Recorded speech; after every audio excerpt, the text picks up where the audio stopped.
dans ce chat, dans ce webinaire de l'annuaire QVT. Donc, moi, je suis Sonia Rive, la fondatrice de l'annuaire QVT. Donc, un outil, l'annuaire QVT, c'est un outil qui référence les professionnels de la qualité de vie au travail en France. Et aujourd'hui, on s'intéresse à un sujet d'actualité, hein, les trucs et astuces pour préparer votre semaine de la qualité de vie au travail. Donc allez, on va la faire assez classique pour commencer, ça changera un peu après, mais un petit plan pour savoir où on va. Donc, dans un premier temps, on va parler de la semaine de la qualité de vie au travail. Qu'est-ce que c'est déjà que ça, hein, cette notion-là? On parle de quoi? Ensuite, la semaine QVT versus le contexte actuel. Est-ce que ça vaut le coup de faire une semaine QVT en ce moment? Comment on se positionne là-dedans? Pas évident. Ensuite, on va rentrer vraiment dans le cœur du sujet, hein, comment on prépare une semaine de la qualité de vie au travail, ses objectifs, les thèmes, les rôles de chacun, les budgets, l'activité qu'on propose, la com par rapport à ça, et l'évaluation. Ensuite, on fera un petit zoom sur une semaine type, sachant qu'il y a plein de semaines QVT différentes. On va s'arrêter sur une que j'ai composée, on pourra un peu regarder là ça. Et ensuite, voilà, des petits trucs et astuces à retenir pour bien préparer sa semaine QVT. Et on aura des questions-réponses à la fin du webinaire.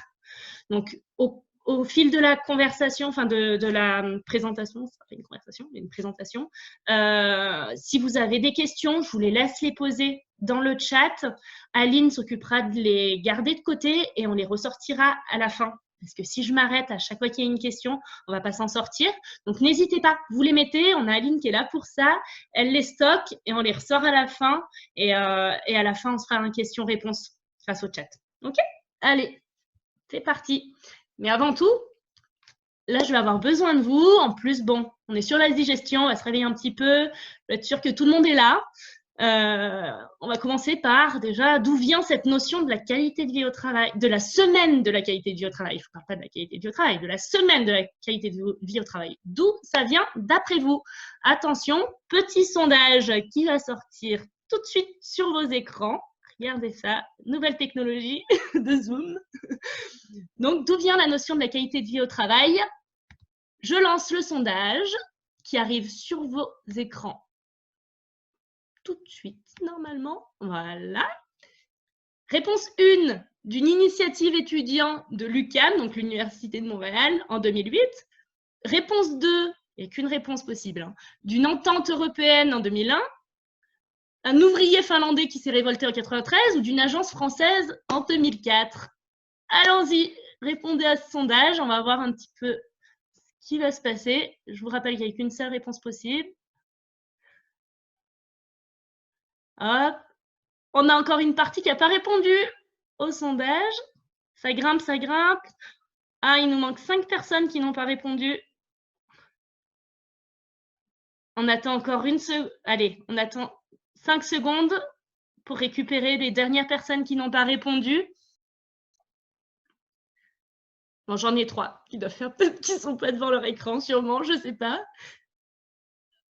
Allez, 3, 2, 1, on coupe les sondages. Et là, vous allez avoir le résultat.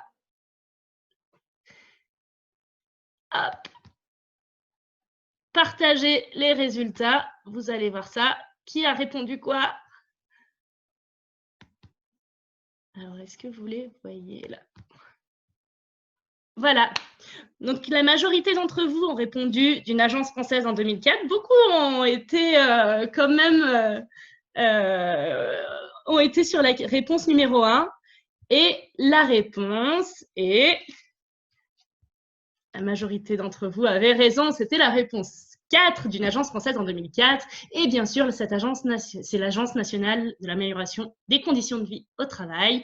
C'est l'ANACT qui a créé la notion de semaine de la qualité de vie au travail. Et le but, c'est vraiment de mettre la qualité de vie au travail à l'honneur dans les entreprises françaises, que ça devienne vraiment une culture d'entreprise que d'intégrer cette semaine de la qualité de vie au travail. Ça permet d'avoir un repère dans l'année, de relancer des choses, d'innover. Voilà, c'est une occasion de parler QVT vraiment pendant une semaine de l'année qui est dédiée à ça. Mais attention, hein, on parle de semaine de la qualité de vie au travail et une semaine de la qualité de vie au travail, ce n'est pas une démarche QVT. Hein. Là, attention de ne pas tomber dans le piège. Semaine QVT, ok, mais ça fait partie d'une démarche globale. Il faudrait qu'en fait, la semaine de la QVT dure 52 semaines, hein, toute l'année. Donc, si on revient sur la semaine QVT de 2020, de cette année, donc les dates, je les rappelle, c'est du 15 au 19 juin, donc dans un mois tout pile. L'ANACT, lorsqu'elle propulse cette semaine de la qualité de vie au travail, donne un thème chaque année. Cette année, avant le confinement, on était parti sur le thème « Associer les salariés ». C'est d'abord ça, la QVT. On était dans de la collaboration sur le thème de cette année. Malheureusement, on a été touché par ce gros virus qui nous a confinés et le thème de base a été remplacé par les premières leçons d'une crise. Donc, je vous invite à consulter d'ailleurs le site de l'ANACT qui propose un tas d'ateliers de webinaires pendant cette semaine. C'est un condensé un petit peu d'interventions de professionnels de l'ANACT. Donc là, ça sera sur le thème « Les premières leçons d'une crise ». D'ailleurs, pourquoi cette semaine est si particulière cette année et pourquoi elle est, selon moi, clé et qu'il ne faut vraiment pas passer à côté. C'est qu'on sort de cette période de confinement, enfin encore certains y sont encore, hein. Donc Covid égale isolement, incertitude, questionnement, des nouveautés dans les entreprises, enfin les salariés sont clairement impactés par ça. Donc la semaine de la QVT qui arrive après le retour en entreprise, etc., va permettre d'avoir une fenêtre ouverte sur la discussion, sur l'écoute, sur le témoignage, sur rassurer ses collaborateurs. Pour moi, c'est vraiment une semaine clé qui tombe là à pic et qu'il va falloir vraiment saisir. Je fais une petite parenthèse juste pour vous rappeler en fait que ce qu'on vient de vivre, c'est une période traumatique. Donc là, il y a tout ce qu'on appelle la vallée du changement, des différentes étapes en fait pour que l'individu reprenne confiance et regagne en sérénité après un traumatisme comme on a tous vécu là. Et la chose à garder en tête vraiment, c'est que chacun va à son rythme. Donc au retour en entreprise, là au mois de juin, dans un mois, on ne sait pas encore si la situation va évoluer forcément. Et chaque individu, chaque collaborateur va vraiment à son rythme dans le processus. C'est un processus de deuil, un processus post-traumatique. Donc là, je vais pas me plonger dans de la psychologie comme ça, mais je voulais faire cette parenthèse-là parce qu'il est très important que pendant cette semaine de la QVT, ou en tout cas pendant cette période-là actuelle, on fasse attention à chaque individu et au fait qu'on ne réussit pas tous et qu'on n'est pas tous au même niveau dans cette courbe-là. Chacun à son rythme. Trêve de psychologie rapide, revenons-en à nos moutons. On revient sur la préparation de la semaine de la qualité de vie au travail. Première chose à faire, définir un objectif. Et oui, pour chaque démarche qu'on lance, pour chaque action menée, pour chaque événement, chaque fois qu'on lance quelque chose, une démarche, une action, on fixe un objectif. Donc là, pour la semaine de la qualité de vie au travail, on essaye que l'objectif soit aligné à la politique QVT de l'entreprise ou plus globalement de la politique RH. Donc, je vous donne quelques exemples d'objectifs pour la semaine de la qualité de vie au travail.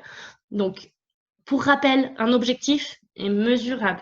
Donc, quand on pense à l'objectif, on pense à si on va être capable de le mesurer, de poser des indicateurs dessus pour savoir si on va pouvoir l'atteindre et jusqu'à quel point on se rapproche en tout cas de l'objectif qu'on pose au départ. Donc, des idées d'objectifs. assez globaux. Sensibiliser les équipes aux risques psychosociaux, par exemple, développer le dialogue social, mieux travailler ensemble, ou également, on peut en ce moment préparer des semaines QVT avec un objectif spécial Covid, je dirais. Donc là, je vous ai listé, tirer les enseignements de la situation de crise ou relancer une dynamique collective. Ça peut être un objectif de la semaine QVT. Après avoir défini l'objectif ou les objectifs, on va choisir un thème pour cette semaine de la QVT, ce qui sera vraiment le fil rouge, le fil conducteur de toute la semaine de la qualité de vie au travail qu'on veut mettre en place. Je vous donne là aussi des exemples de thèmes. Donc, celui qui a été choisi par l'ANACT, je vous le remets, première leçon à tirer de cette crise-là. Après, on peut être très créatif quand on choisit un thème. L'idée, c'est qu'il soit quand même adapté à l'activité de l'entreprise, qu'on puisse ficeler quand même des choses derrière. Donc là, moi, je vous ai donné quelques thèmes. La liste n'est pas exhaustive. L'astuce, pour le coup, là, c'est soyez créatif. Donc là, moi, je vous ai donné comme thème la santé avant tout. Peut décliner sous plein de thèmes. La communication, un outil à maîtriser en toute situation.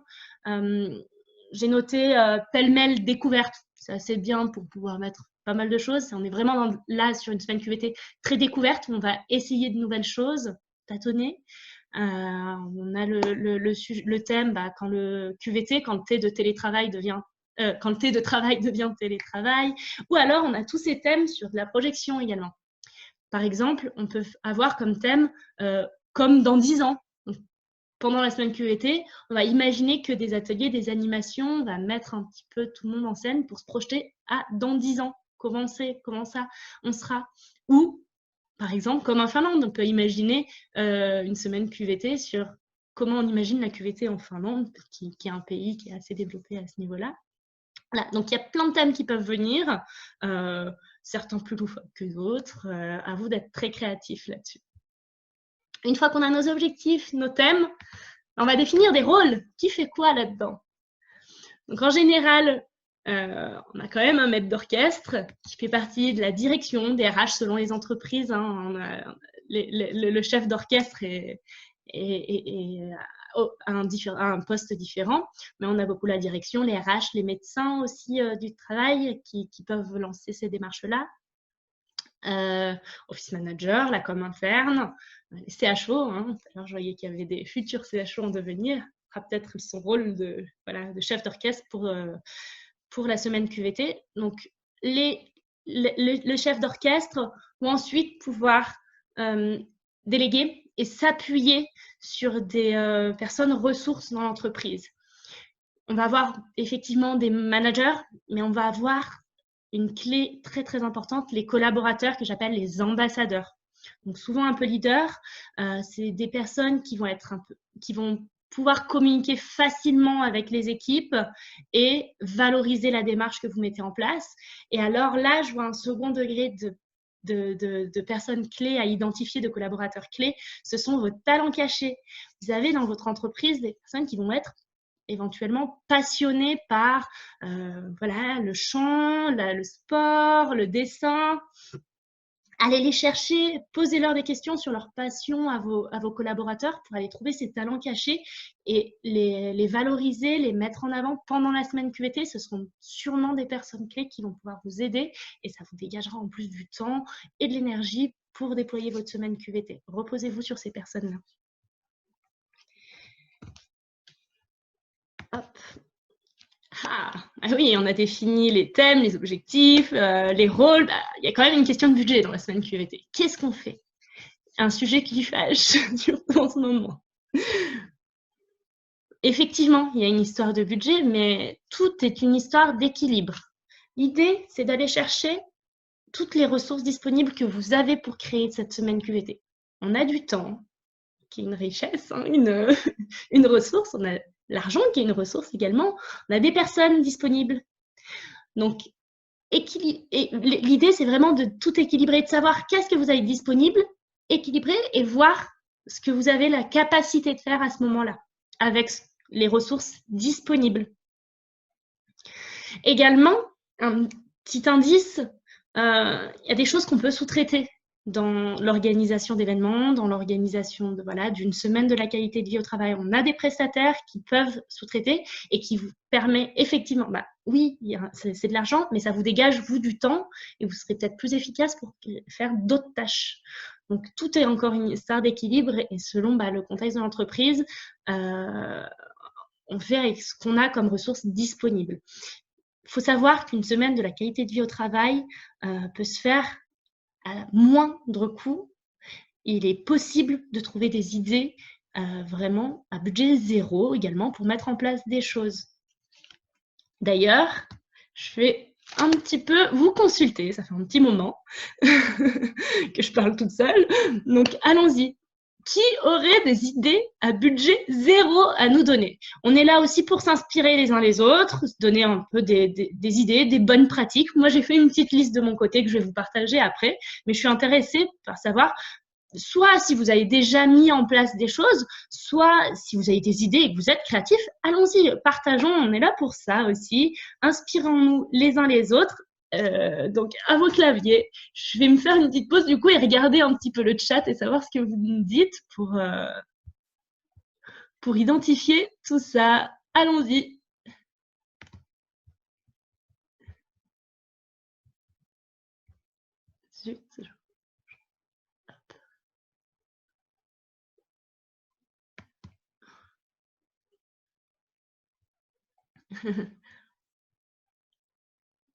Créer un jeu de plateau pour ouvrir à la communication, bien sûr. Le jeu, c'est vraiment quelque chose auquel je pense toujours énormément. Je trouve que c'est des jeux.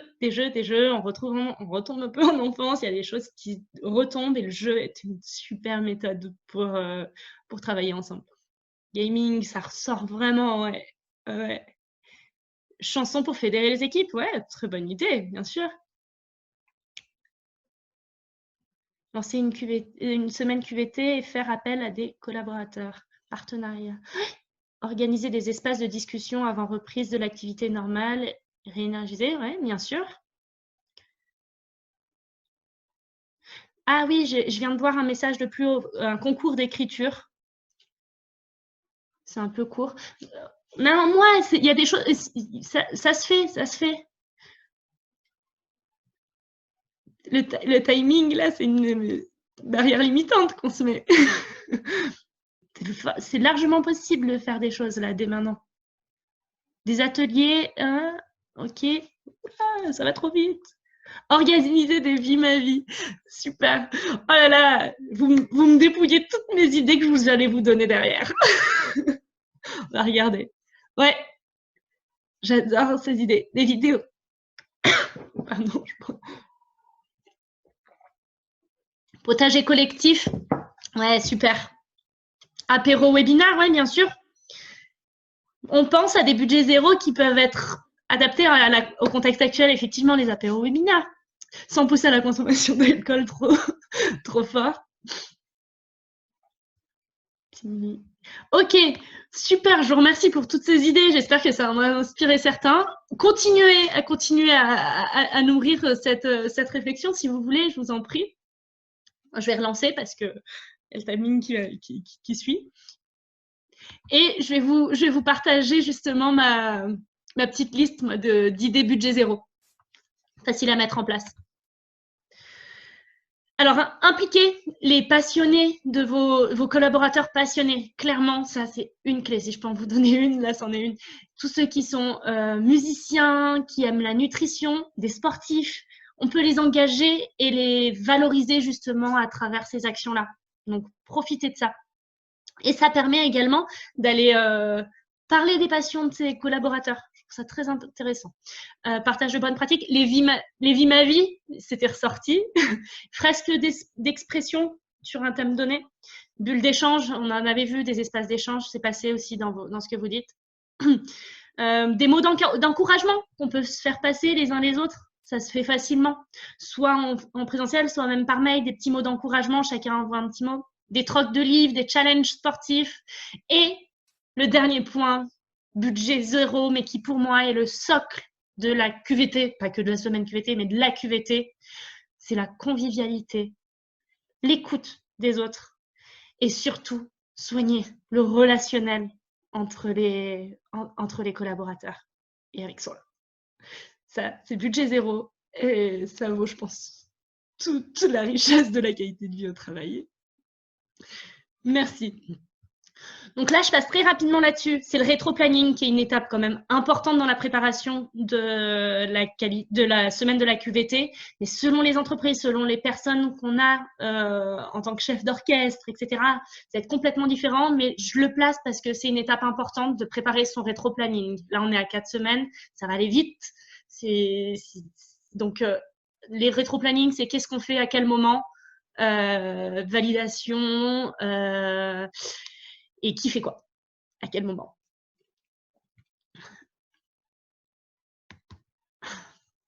Les animations, qu'est-ce qu'on fait pendant cette semaine de la qualité de vie au travail? Donc c'est bien sympa hein, qu'on a tous ces thèmes, les objectifs, les rôles, mais concrètement, qu'est-ce qu'on met dedans? On va voir différents types d'animations, mais comment on les choisit? Des choses de base, mais essentielles. Il faut choisir des sujets qu'on va traiter. Est-ce que ça va vraiment dans notre thème? Est-ce que ça répond à l'objectif? Est-ce que ça répond peut-être à une demande de nos collaborateurs? Attention au format des animations, des ateliers.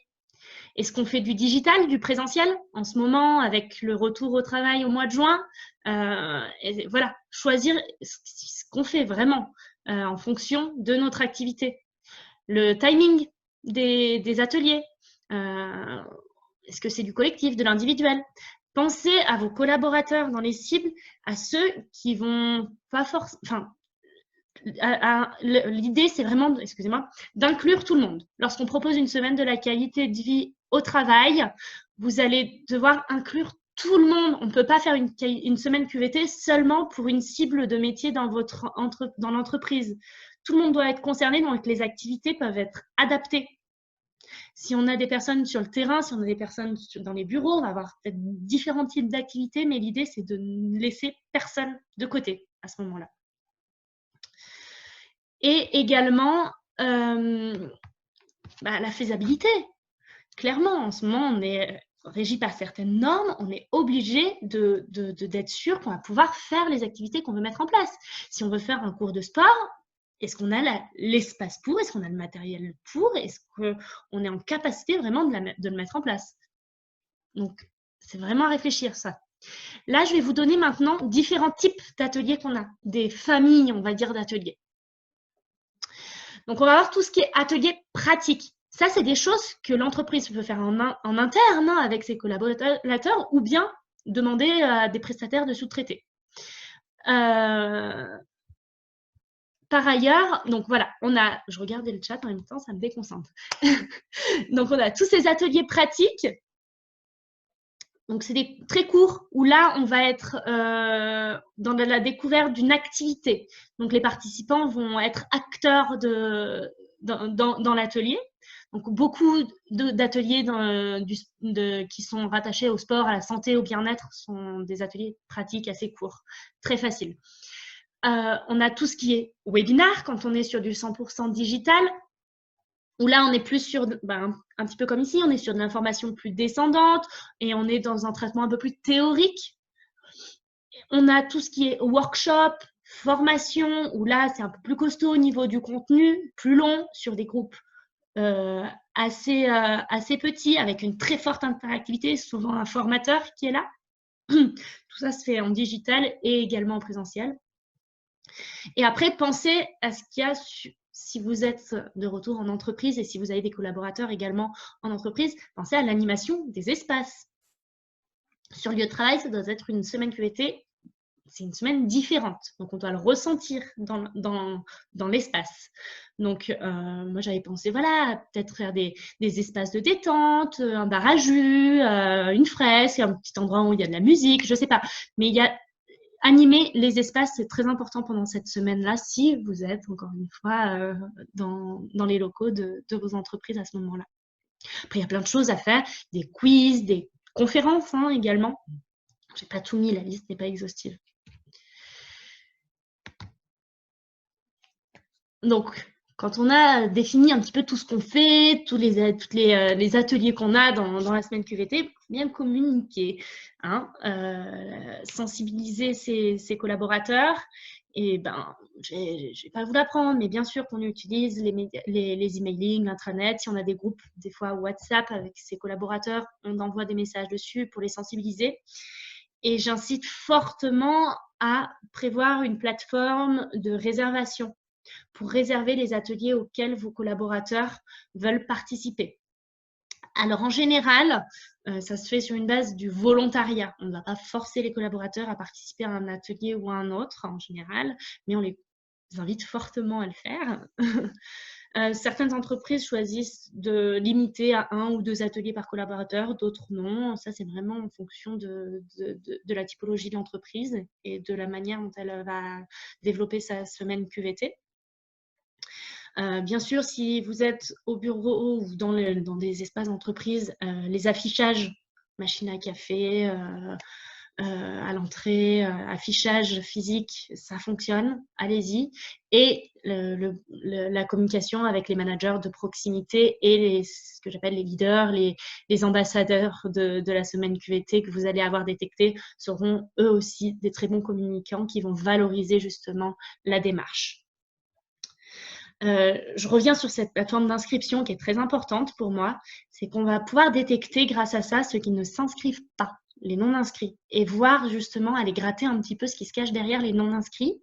Il y a peut-être justement des activités qui ne sont pas assez adaptées, qui ne leur permettent pas de participer, ou alors qu'il y a peut-être un manque d'engagement, ou en tout cas quelque chose qui cloche peut-être derrière, et ça permet d'avoir un bon indicateur et d'aller, voilà, peut-être avoir un son de cloche qu'on n'aurait pas vu sans ça.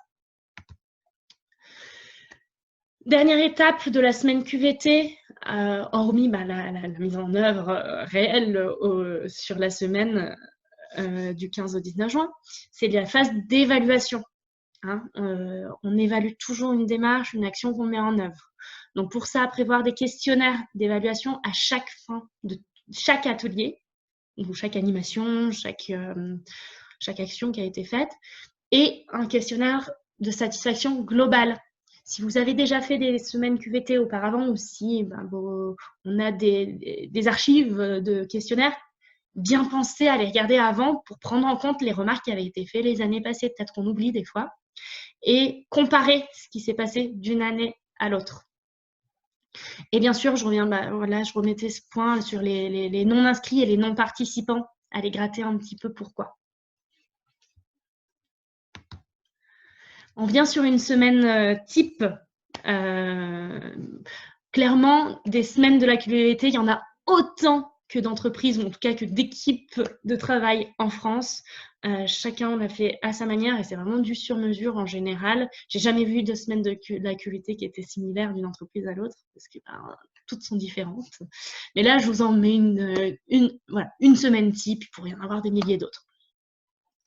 L'objectif de cette semaine QVT type que je vous présente, c'est de relancer une dynamique de plaisir versus performance, allier plaisir et performance.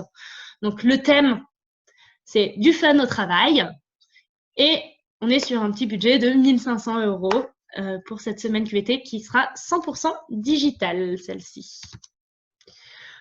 Donc voilà, je vous ai créé un petit planning sur la semaine, lundi, mardi, mercredi, jeudi. Vous verrez qu'en orange, ce sont des activités zéro budget, organisées par l'entreprise elle-même.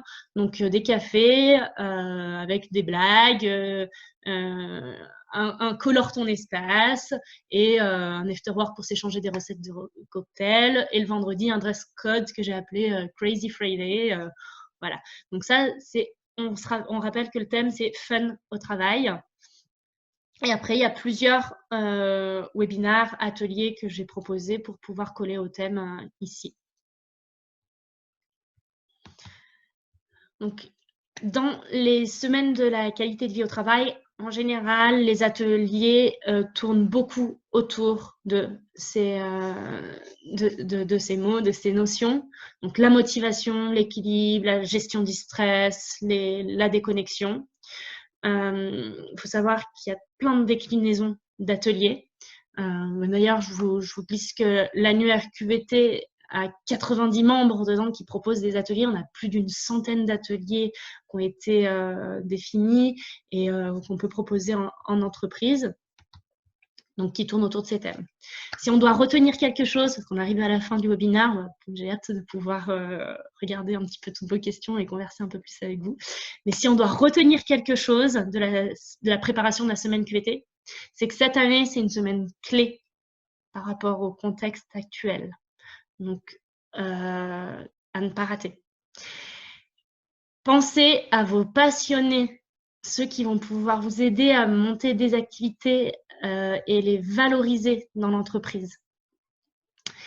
Une équipe engagée, succès assuré. Donc, si on a la direction, si on a les chefs d'orchestre qui sont complètement dedans, clairement, ça fait déjà plus de 50% du boulot dans l'engagement et dans le succès de la semaine de la QVT. Ne laissez jamais personne de côté. On adapte ces activités à l'ensemble des collaborateurs de l'entreprise. Inclusion. C'est marrant, c'était beaucoup ressorti tout à l'heure dans le chat, mais gamifier pour un effet, pour plus d'effets. Le jeu, ça fonctionne. Gamifier au maximum vos démarches. On apprend plus facilement, on se libère plus. Et en ce moment, je crois qu'on a tous besoin d'un peu de jeu et de détente. Et les mots d'ordre que je finirai par donner, c'est des espaces d'échange, particulièrement en cette période, de l'écoute bienveillante et de la convivialité. Il n'y a plus qu'à. Je vous remercie. Je vous ressors une photo qui était une conférence que j'ai faite il y a 1 an à peu près. Et j'étais face à un public et là, je suis face à mon écran, mais avec vous tous derrière le chat. Mais voilà, c'est tout autre chose. Et puis, je vous laisse les coordonnées de l'annuaire QVT. On propose des semaines QVT sur mesure, justement, avec tous les membres de l'annuaire QVT. On a un collectif assez actif. Et puis, oups. Et puis, on va passer aux questions-réponses. Donc, voilà, je suis ravie de pouvoir converser un peu plus avec vous. Je vais ouvrir mon chat et regarder si vous avez des questions. J'y répondrai avec plaisir. Et merci pour votre écoute.